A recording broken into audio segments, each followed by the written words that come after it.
Salam, efirde açık söhbet gepleşigimiz. Şugun biz Türkiye'de yaşayan Türkmenistanlıların problemaları ve sözgütleri arada gurrun ederiz.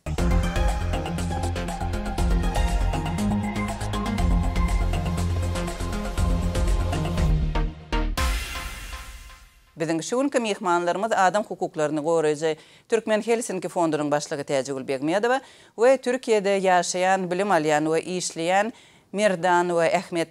Gepleşigi Praga'dan men Gözel Hudaýberdiýew alyp barýaryn. Şuň biz daşary ýurtlarda ýaşaýan ýa-da okuyan Türkmenistanlaryň en çemesini aladylandyrýan mesele ýat ýurtda dokumentsiz galmak we pasport almakda kynçylyk çekmek barada gurrun eder. Ýöne gepleşigi bir gowy habardan ýagny täzelikden başlamak isleýärin. Täjegül guramaňyz ýakynda ýaýradan maglumatynda Türkiýede ýaşamak ruhsatly bolmadyk Türkmenistanyň raýatlarynyň ulyk kartoçkasyny almak hukugyna eýe bolandygyny habar berdi we bu işe Türkmenistanlaryň resmiýlere öz ýerurlyklaryny ýetirmekdäki aktivliginiň belli bir täsir ýetirendigini habar berdiňiz. Bu ýagdaý barada özüňiz gurrun beräýsiňiz. Biz şu Türkiye'de yaşayan Türkmenistanlılara resmi instansiyalara yüzlenin deyip maslahat verdik. Özümüz olsa yerli aktivistlerin soraştık meselelerini doğru öğrenip ondan Türkiye'deki pravozащитниклere yüzlendik. Ýagdaýy düşündürüp olardan resmilere yüzlenin deyip haýyş. Merdan, siz nähili pikir edýärsiňiz? HES kodu barada aýdamda köne pasportlarımız bilen HES kod, İstanbul kart birleştirip bolmaýady ve biz bunu devlete toparı olarak ve beyleki toparlar olarak İstanbul Büyükşehir Belediyesi'ne mail attık, hat yazdık, 153 beyaz masa can ettik.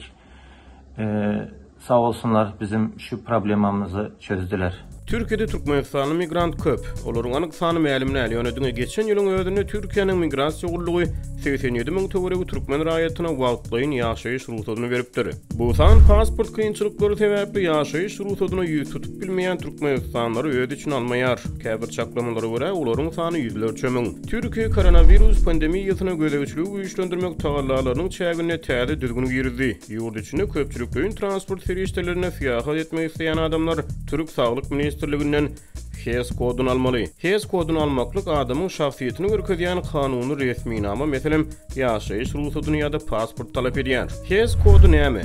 Türkmen dilinde muňa saglyk kepilnamasy diýse-de bolar. Köpçülik transportundan peýdalanmak isleýän adam pasport ýa-da ýaşaýyş ruhsatynyň belgisini Saglyk Ministrligine SMS arkaly uradyp öz mobil telefonuna HES koduna eýe bolýar. HES koduna eýe bolan adam köpçülik transportundan peýdalanyp bilýär. Bu kod oňa eýe bolan adama koronawirusyň ýoklaşanyna ýa-da däldigine kepil geçýär. Türkiýede bir kanun ýaşaýan köp sany Türkmenistanly özlerine kanuny resminamanyň ýokdugy sebäpli HES koduna eýe bolup bilmeýär. Netijede olar fiýahat edip bilmeýär. HES kodunu almak üçin Türkmenistanyň raýatynyň ýa içerki pasportunyň ýa biometrik pasportunyň ýa-da Türkiýedäki ýaşaýyş ruhsatynyň belgisi ýeterlikdir.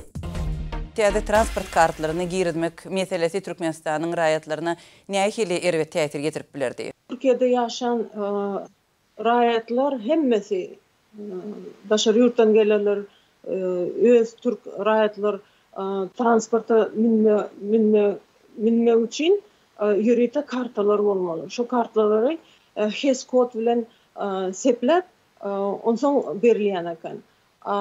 Şonu almak üçin her kim öz dokumentini legal dokumentini görkezmeli. Türkiýede bolsa Türkmenistanlyň köpüsi möhleti köpüsiniň pasportlary möhleti eýam geçen ýa-da köni pasport şoň üçin olaň ýagdaýy ýaman agyrlaşdy. Türkmen migrantlaryň sany ören köp bolan soň olaryň ýagdaýy agyrlaşsa Türkiýe döwleti bir näçe problemalary duçar bolar diýip biz şu barada köp ýerlere ýüzlendik, düşündirdik, aýdyp berdik. Demek Türk häkimetleri sizin eden arys şikayetyňyza dinläpdir, hemem çäre görüpdir, şeýlemi? Türk häkimetleri düşünýärler, eger milyonlarça Türkmenistanlılar agyr ýagdaýa düşse, olar transporty ulanyp bilmeseler, olar elbetde işten mahrum bolarlar. Olar beýleki mümkinçiliklerden mahrum olup garypçylyga ýa-da gedaýçylyga ýa-da aşsyzlyga sezewar bolarlar. Olam ulakan sosial problem bolup çykar. Şoň üçin türkler bu ýerde ören aktiv we çalt reaksiýa bildirdiler. Edil bizim yüzlenmemiz üçin däldir. Sebebi olar bilýärler ýagdaý agyrlaşsa, Türkiýanyň öz ýagdaýy agyrlaşar. Hawa. Umuman bu transport kartyny almak ugrundaky kynçylyklara da türkmen raýatlary öz ýurdunyň pasportyny almakda duçar bolmagy sebäpli dörýän pätkelçilikleri bilen baglylykda ýüzbe-ýüz bolýar. Şu gün pasportsyz galýan türkmenistanlar kimler? Berde aýtmaly bellemeli zat türkmen raýatlaryň hemme gatlakdan bolup biler. Bular olaryň arasynda ýaşuly, ýaşlar, ýaş kiçi adamlar bar, studentler, pensionerler, işçiler, biznesmenler, işsizler, umuman daşary ýurda çykan türkmenler, kimin pasportlaryň möhleti şu wagt geçen ýa-da ýakyn wagtda geçmeli bolar.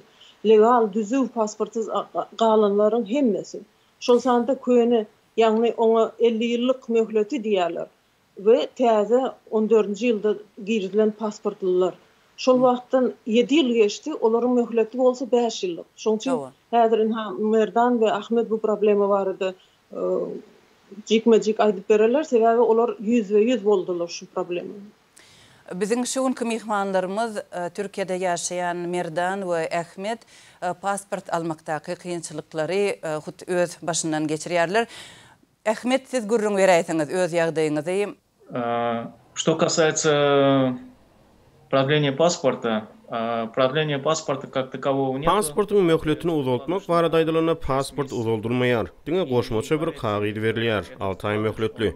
Emma ol hiç sada yaramaýar. Onuň bilen Western Union arkaly pulum alyp bolmaýar. Onu dokument hökmüne kabul etmeýärler. Men öz ýagdaýymy gurrun bereýin. Men geçen ýylyň tomsuny şeýle goşmaça wykladyş kagyzyny Türkmenistanyň konsulxanasyndan aldım we Türkiýede oturum almak üçin ýüz tutdum. Emma şol pursatda türkmenlere oturum berilmänini we belli bir wagt garaşmaly edildi. Oturum statusyny berip başlanlaryny meni Türkiýanyň migrasiýa gurulugyna çagyrdylar we meniň hökmetdeşlik üçin odal kardamyň ýatyrylýanyny we meniň täzeden arda bilen ýüzlenmeligimi aýtdylar. Men dokumentlerimi tapşyrmak üçin ýene de arda bilen ýüzlenjek bolanymda meniň şol goşmaça kagydynyň möhletiniň martda gutorýanlygy sebäpli oturum statusyny diňe 2 öňküde öreçini sorap biljegime göz ýetirdim. Emma dokumentler tapşyrmak üçin ýanwaryň ortalaryna ýazylmagy hiç ýyl mümkinçilik ýokdy we men 29-njy ýanwara ýazyldım. Netijede meniň dokument tapşyrýan günim sorajak bolýan oturum statusymyň möhletinden 15 gün gijigýär.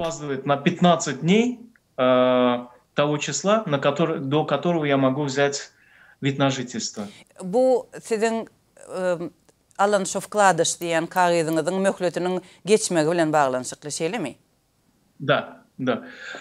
Почему? Näme üçin diýseňiz sebäbi käwagt proseduralar bu goşmaça alynýan kagydyň möhletinden has uzaga çekýär. Siz şu vkladyşy, şol kagydy goşmaça resmi namany nerden aldyňyz?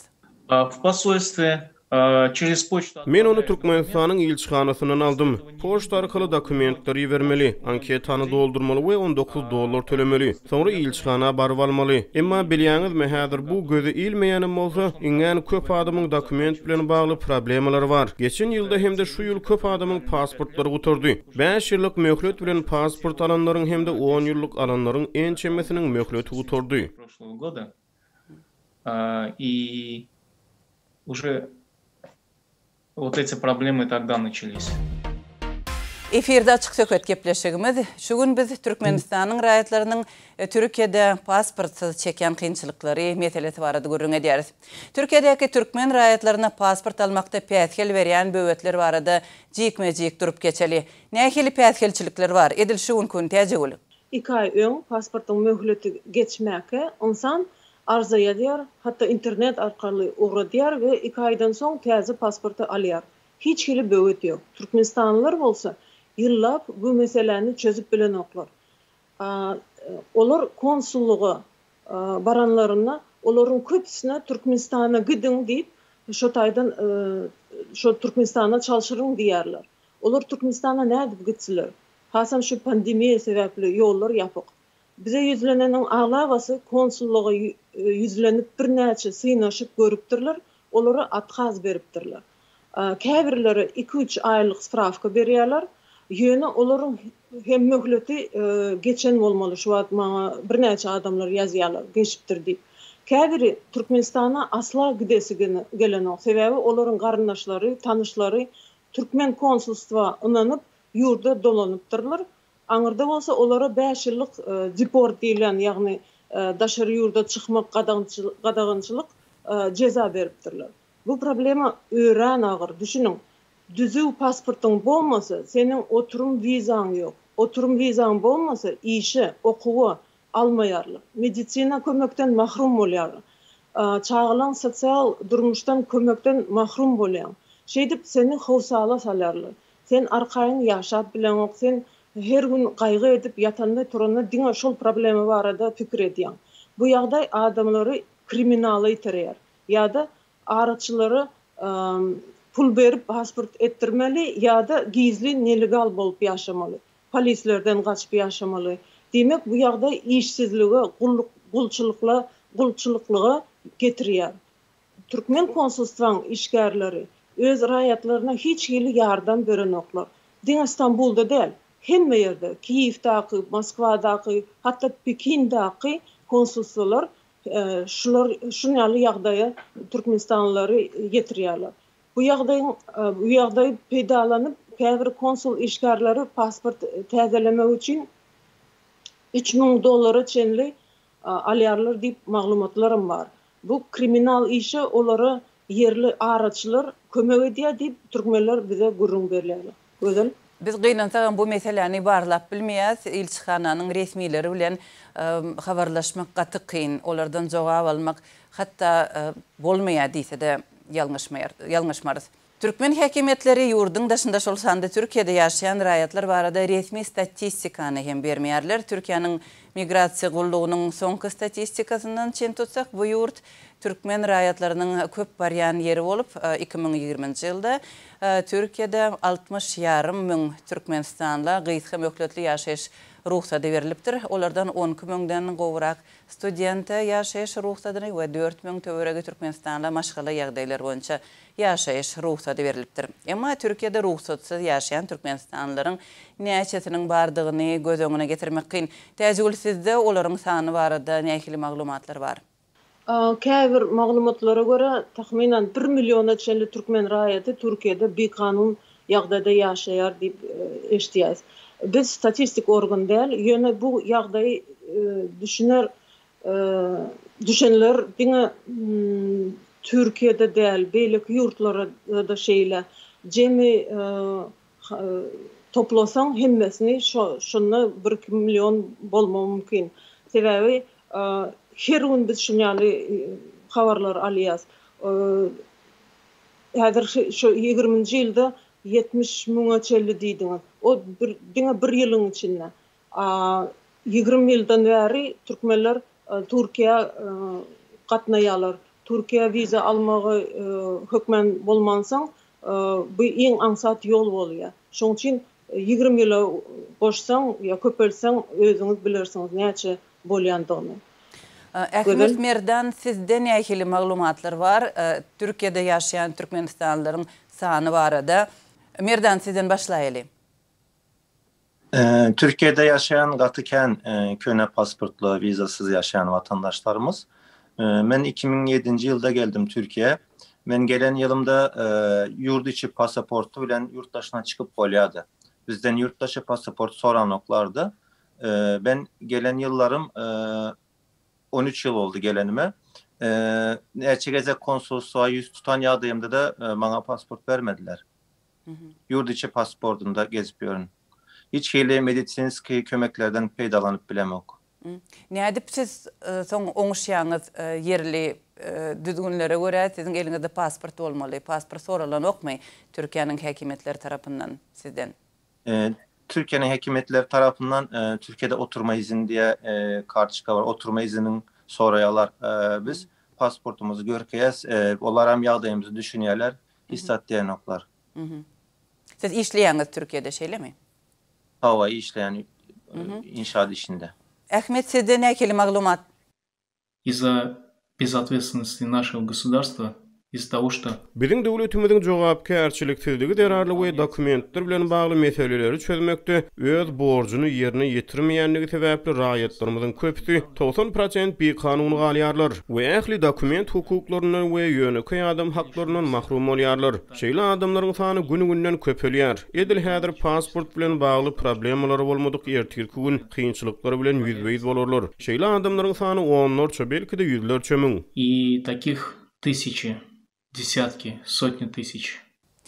Soňky suwalym täjegül siz problemadan çykalgany näme-de görýärsiňiz?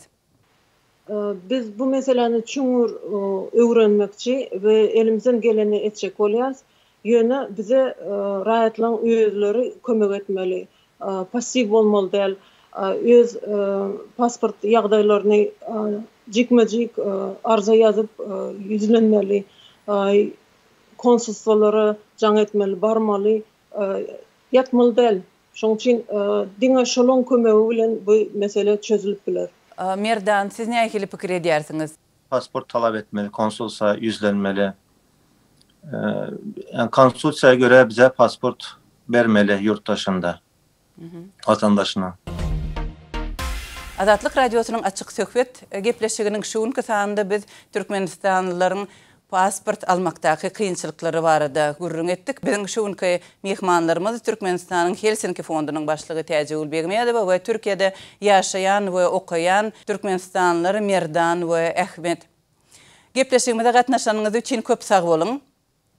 Şunuň bilen biz gepleşigimizi tamamlaýarys. Onu halan bolsaňyz like goýmagy we paýlaşmagy unutmaň. Saglyklykda görüşelim.